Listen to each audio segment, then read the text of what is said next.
The debt ceiling is a major issue right now being discussed by virtually everyone in the nation.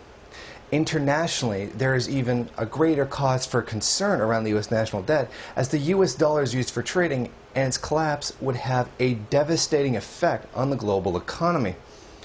The power the United States economy is massive. Such a shock to the U.S. economy would send the global financial markets into a tailspin, a second dip in the global economic recession that began in 2008. The government's debt spending limit is $14.29 trillion.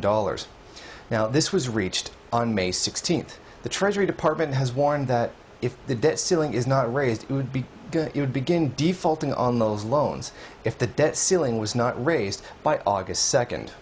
In August, the Treasury was projected to collect $172 billion in revenue. However, $306 billion is required to pay all the bills: Social Security and Medicare benefits, military salaries, interest on the national debt, tax refunds, etc. This shortfall is very serious and has very serious effects on not only the U.S. economy, but the global economy as well. The cause of the recent spike in national debt is obvious. The Afghanistan and Iraq war under George Bush, the bailout packages under both parties, and the economic stimulus package by Barack Obama were the main factors in causing this increase in the debt. Barack Obama is asking that the debt ceiling be raised so that America does not default on its loans and cause a crisis. Republicans, on the other hand, are demanding that the ceiling not be raised because they believe that government spending any money is completely wrong. Christine Lagarde, the acting head of the International Monetary Fund, has publicly stated that the situation needs to be resolved immediately with responsible financial policies.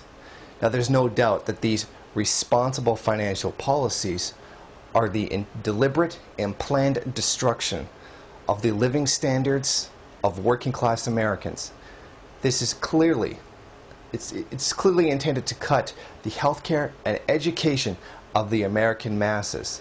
Essentially, the people of America are going to have to pay for the actions of the ruling elite.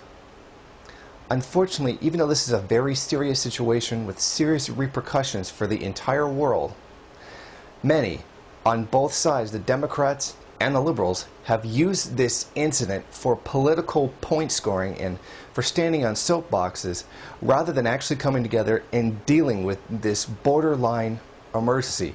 Even U.S. Federal Chairman Ben Bernanke has come out and saying this is a dangerous game to be playing and that there needs to be bipartisanship to take care of this problem.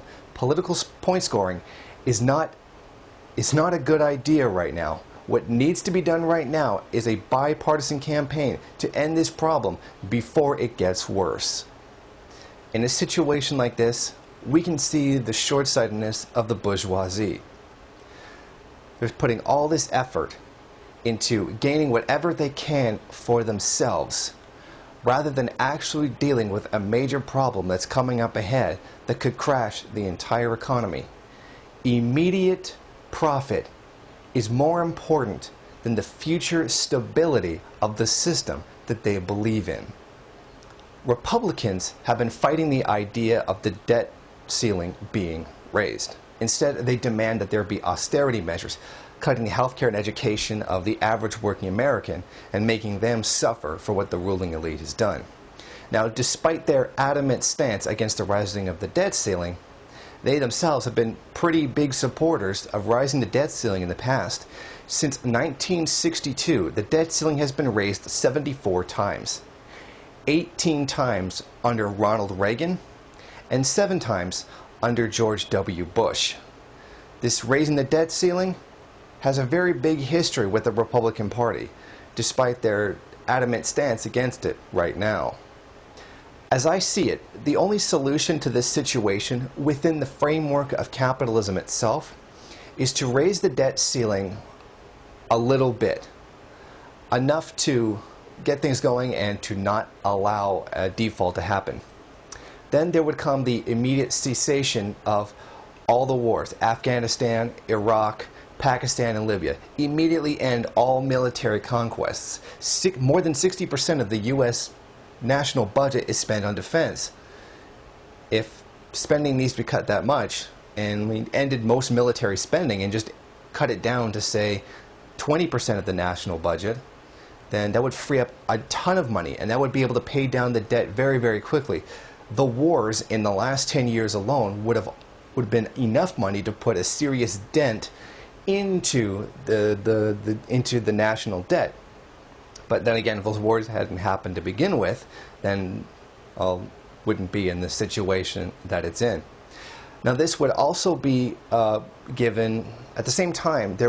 I would suggest a massive tax increase on the top 10 or 20% of Americans, making them finally carry some of the burden for once. Because as a recent study showed, the United States has the second lowest corporate tax rate in the entire world. Now, increasing the taxes on them would certainly help pay for a debt that they had a huge hand in creating. That would be my solution to the current debt crisis. I would also suggest abolishing capitalism altogether.